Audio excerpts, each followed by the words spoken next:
Friends, welcome back to the channel Ashish sir. आज के इस वीडियो के अंदर हम बात करने वाले हैं इंपॉर्टेंस ऑफ कॉर्पोरेट फाइनेंस की।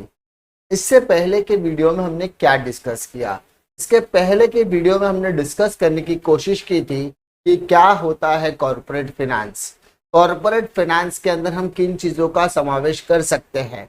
कॉर्पोरेट फाइनेंस में फाइनेंस शब्द का क्या मतलब है, कॉर्पोरेट शब्द का क्या मतलब है, ये दोनों एक्टिविटी मिलाकर क्या चीज़ों पर कॉन्सेंट्रेट करता है, जिसमें हमने सीखा था कि हमें फाइनेंशियल डिसीजन और इन्वेस्टमेंट डिसीजन लेने में बहुत ज़्यादा मदद मिलती है दस through the value of corporate finance. तो कॉर्पोरेट फाइनेंस कहीं ना कहीं आपको मदद करता है आपके फाइनेंसेस, आपके सोर्सेज ऑफ फंड्स को अरेंज करने के लिए।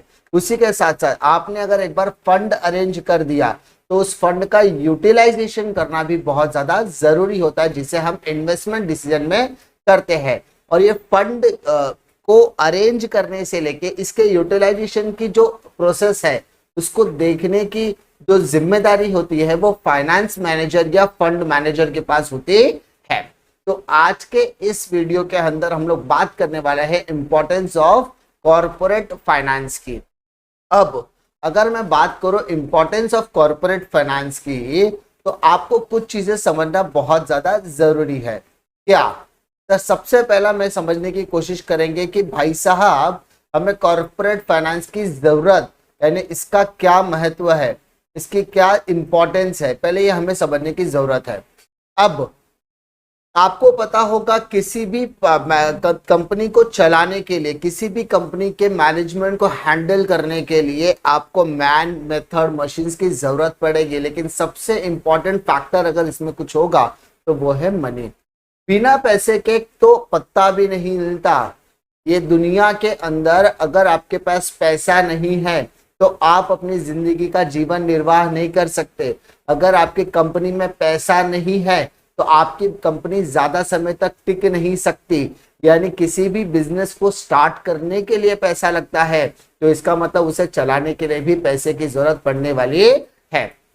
अब अगर हम एक ऑर्गेनाइजेशन के अंदर जितनी अहमियत एक प्रोडक्शन सेक्टर को देते हैं, फाइनेंस को देते हैं, मार्केटिंग को देते हैं, पर्सनल एक्टिविटीज को देते हैं, उससे कई गुना ज्यादा हमें अहमियत, उतनी ही बराबर की अहमियत नहीं, कुछ नहीं तो हमें फाइनेंशियल एक्टिविटीज को भी देनी पड़ेगी। क्यों? क्योंकि बिना फाइनेंसेस के आपके बिजनेस में ज्यादा समय तक बिजनेस चलने वाला नहीं है। अब कॉर्पोरेट फाइनेंस की क्या महत्व है, कॉर्पोरेट फाइनेंस की क्या इंपॉर्टेंस है, वो समझने की हम लोग कोशिश करने वाले हैं। सबसे पहला पॉइंट हमें दिया है हेल्प्स इन डिसीजन मेकिंग। अगर आपके पास पैसा है तो आप डिसीजन ले सकते हैं कि हमें बिजनेस को क्या करना है, whether we have to expand the business, क्या हमें बिजनेस को एक्सपांड करना है, क्या हमें बिजनेस को मॉडर्नाइज करना है। ठीक है, modernisation of business is very also important. क्या हमें बिजनेस को डाइवर्सिफाई करना है। ये जैसे अहमियत रखने वाले जो डिसीजंस है वो हम कब डिसीजन ले सकते हैं, जब हमारे पास पैसा होगा। Most of the important decisions of business enterprises are determined on the basis of availability of funds. It is difficult to perform any function of business enterprises independently without finance. Business के अंदर कुछ ऐसे decisions होते हैं जो सिर्फ और सिर्फ फंड्स के ऊपर डिपेंड होते हैं। अब वो डिसीजंस को लेने के लिए अगर आपके पास पैसे ही नहीं है तो आप बाकी के फंक्शंस को भी ऑपरेट नहीं कर सकते, बाकी के फंक्शंस को भी आप परफॉर्म नहीं कर सकते। इसीलिए every decision in the business is needed to be taken in view of its impact on profitability. There may be a number of alternatives, but the management is required to select the best one, which will be enhance profitability. हो सकता है business को चलाने के लिए, जब हम business की बात करते हैं तो बिजनेस को चलाने के बाद आपको डायरेक्टली इनडायरेक्टली क्या मिलने वाला है, प्रॉफिट मिलने वाला है। बट हर बिजनेस को ये देखना है कि इस प्रॉफिट को कमाने के लिए उनके पास सबसे बेस्ट अल्टरनेटिव कौन सा है, क्योंकि जब तक आप बेस्ट अल्टरनेटिव चूज नहीं करोगे आपकी प्रॉफिटेबिलिटी बढ़ने वाली नहीं है। इसीलिए हर business organisation give green signal to the project only when it's financially viable. इसलिए हर बिजनेस ऑर्गेनाइजेशन किसी भी प्रोजेक्ट को अहमियत तभी देगा जब उसके अंदर कुछ फाइनेंशियल साउंडनेस हो, या फाइनेंशियली उसमें प्रॉफिट दिखता हो तभी।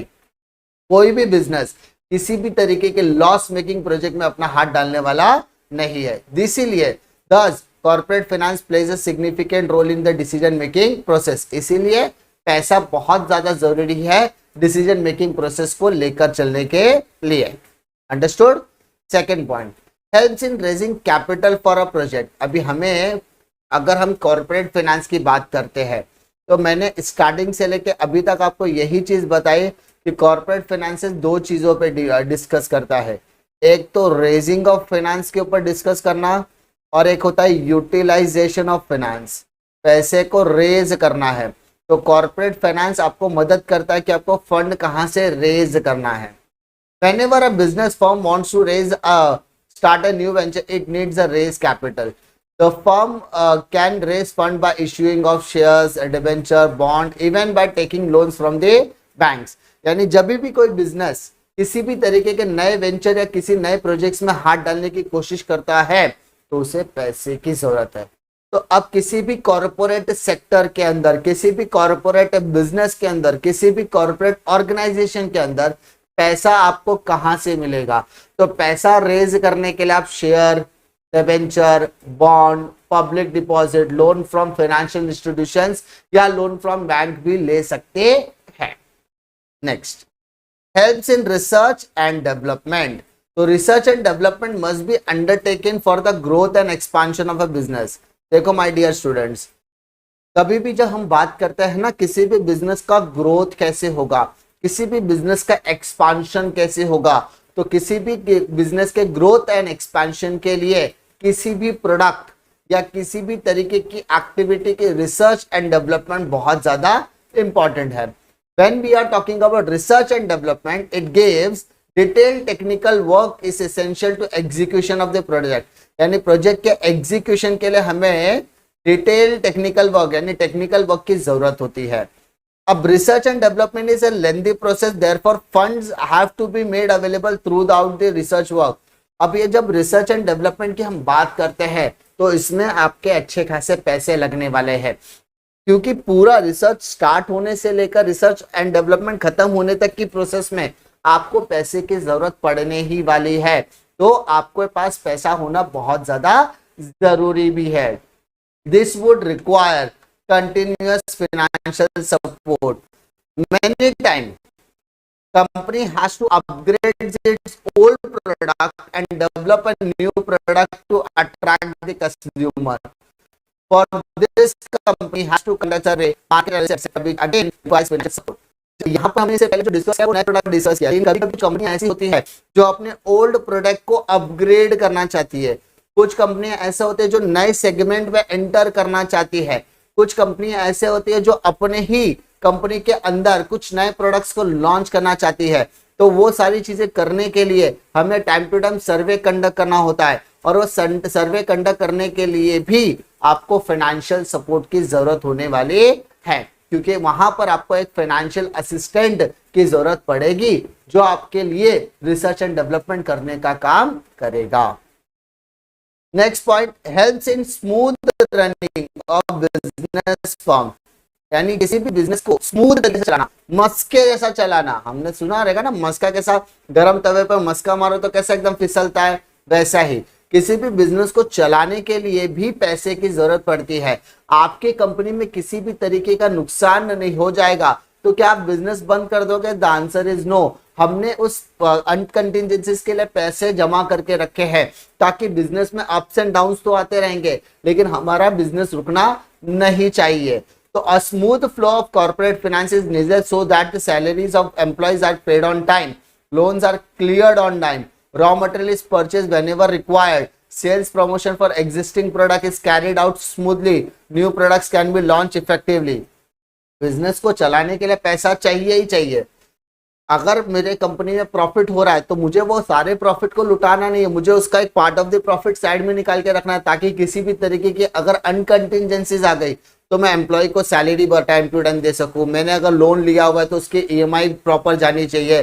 मैं अगर सामने वाले क्रेडिटर को टाइम टू टाइम पैसे पे कर रहा हूँ, सप्लायर को टाइम टू टाइम उसके ड्यूज क्लियर कर रहा हूँ, तो at the time of contingency वो भी मुझे माल सप्लाई कर सकता है, सेल्स प्रमोशन में कर सकता हूँ, ताकि मेरा प्रोडक्ट, मेरी सारी कमर्शियल एक्टिविटी, मेरी सारी फाइनेंशियल एक्टिविटी की वजह से रुकनी नहीं चाहिए। ठीक है, नेक्स्ट बेटा, point number 5, brings coordination between various activities. पैसा है तो सब आपको पूछेंगे, पैसा नहीं है तो आपकी एक्टिविटीज भी गड़बड़ा जाने वाली है। कैसे? Corporate finance plays significant role in control and coordination of all activities in the organisation. For example, production will suffer if the finance department does not provide adequate finance for the purpose of raw material and meeting their other day-to-day financial requirements for smooth running of the production unit. Due to this, sales will also suffer and subsequently income of the concern as well as rate of profit will be affected. The efficiency of every department because of all the effective of financial management. अगर मेरे पास finance management है, ठीक है, अगर मैं finance management की बात कर रहा हूँ, तो अगर फाइनेंशियल मैनेजमेंट फंड्स इशू नहीं करेगा, तो फंड को इशू नहीं करेगा, तो हम रॉ मटेरियल से परचेस करेंगे। रॉ मटेरियल प्रॉपर तरीके से नहीं हुआ तो हमारा प्रोडक्शन अफेक्ट होगा, अगर प्रोडक्शन अफेक्ट हुआ तो हमारा सेल्स अफेक्ट होगा, और अगर सेल्स अफेक्ट हुआ तो हमारा प्रॉफिट भी अफेक्ट होने वाला है। तो यहाँ पर सबसे ज्यादा इंपॉर्टेंट रोल हो जाता है हमारा फाइनेंशियल मैनेजमेंट का। अंडरस्टूड? Yes sir.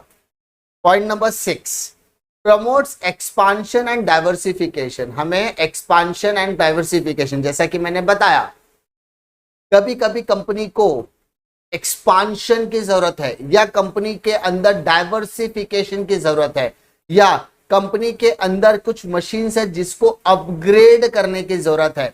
तो जब हम मॉडर्न मशीन्स और मॉडर्न टेक्निक्स में बोलते हैं ना, इन्वेस्ट करना चाहते हैं, जो हमारे बिजनेस को एक्सपांशन या डाइवर्सिफिकेशन करने के लिए मदद करेगा, तो इस तरीके के मॉडर्न मशीन्स या टेक्नोलॉजीज को खरीदने के लिए हमें क्या चाहिए? पैसे की जरूरत है।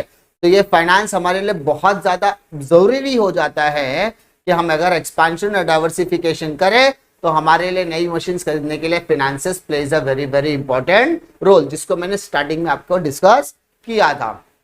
Next, managing risk. रिस्क को मैनेज करना बहुत ज्यादा इंपॉर्टेंट रोल प्ले होता है। कैसे? Company has to manage several risk such as sudden fall in sales, loss due to natural calamity, loss due to strikes. Company needs financial aid to manage such risk. कभी कभी क्या होता है, business अच्छा खासा चलता है, जैसे इस पैंडेमिक के सिचुएशन में मोस्ट ऑफ द बिजनेस बंद होने की कगार पर है, क्योंकि उनके पास वो एडिक्वेट फाइनेंस ही नहीं है। अगर उनके पास फाइनेंसेस होते तो उनका सेल डिक्रीज होने के बाद भी वो सर्वाइवल कर सकते थे। अगर उनके पास फाइनेंसेस होते तो इस पैंडेमिक के सिचुएशन में एटलीस्ट नेसेसरी आइटम्स के पेमेंट कर वो अपना बिजनेस कैरी ऑन कर सकते थे।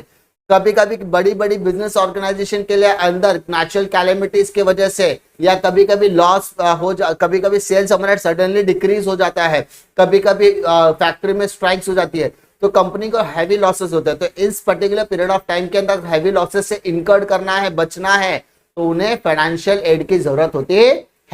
तो उसके लिए भी पैसा चाहिए। इसलिए कहते हैं ना कि अगर आपके पास पैसा है तो सारे पैसे को लुटा मत दो, कुछ पैसे को जमा करके रखो, ताकि कभी भी फ्यूचर में आपको जरूरत पड़ी तो वो पैसा आपको मदद देने वाला है। Replace old asset. अगर आपके पास कोई असेट है जो अच्छा तो है, लेकिन हो सकता है वो पुराना लेकिन आउटडेटेड हो। अगर आपके पास कोई मशीन है जो ओल्ड और आउटडेटेड है, वो आपको इलेक्ट्रिसिटी कंजम्पशन सबसे ज्यादा लेगा, पहली चीज। दूसरा, उसकी जो एफिशिएंसी होगी ना, वो भी डिक्रीज हो गई होगी। तो इन दैट केस आप सोचते हो कि मैं इस असेट्स को रिप्लेस करता हूं, और असेट्स को रिप्लेस करने के लिए भी आपको क्या चाहिए? फाइनेंसेस की जरूरत है। आपका अच्छा असेट चल रहा है, पुरानी गाड़ियां कैसे होती है, आवाज करती बहुत ज्यादा है, पेट्रोल कंजम्पशन बहुत ज्यादा होता है, तो उन्हें रिप्लेस करना बहुत ज्यादा सुटेबल है, क्योंकि उससे आपका नई मशीन तो आई जाएगी, ओल्ड वाली जो आउटडेटेड मशीन है वो चली जाएगी, और आपको वहां पर रिप्लेस करने के करने के लिए भी आपको फाइनेंसेस की जरूरत पड़ेगी। Next, payment of dividend interest. हम ओनर को हम क्या देते हैं सर? डिविडेंड देते हैं। और हमारे जो बोरोवर है, बोरोवर मतलब हमारे जो क्रेडिटर्स है उनको हम क्या देते हैं, इंटरेस्ट देते हैं।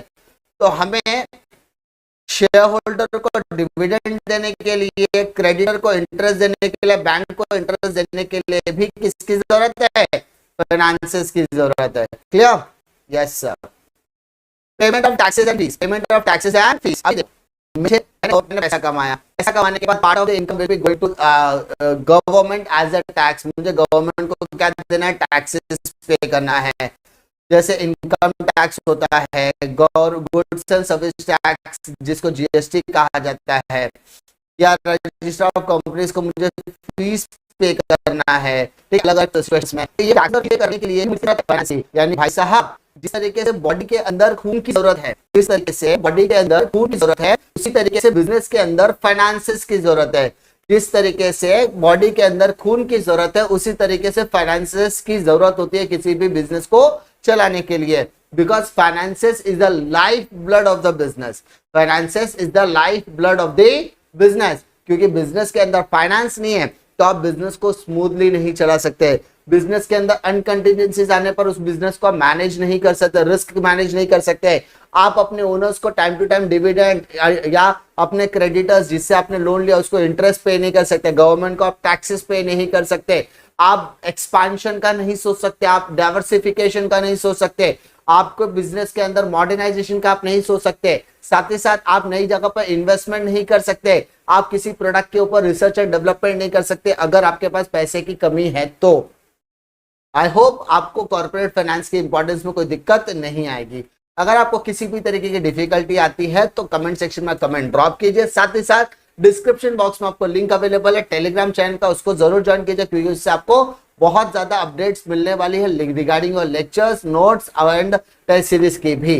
उम्मीद करता हूं कि आपको वीडियो पसंद आएगा। पसंद आता तो लाइक करो, दोस्तों में जरूर शेयर कीजिए। इसी तरीके की वीडियो के लिए चैनल पे बने रहिए। मिलता हूं मैं आपको अगले वीडियो में एक और नए लेक्चर वीडियो के साथ। तब तक के लिए जय हिंद।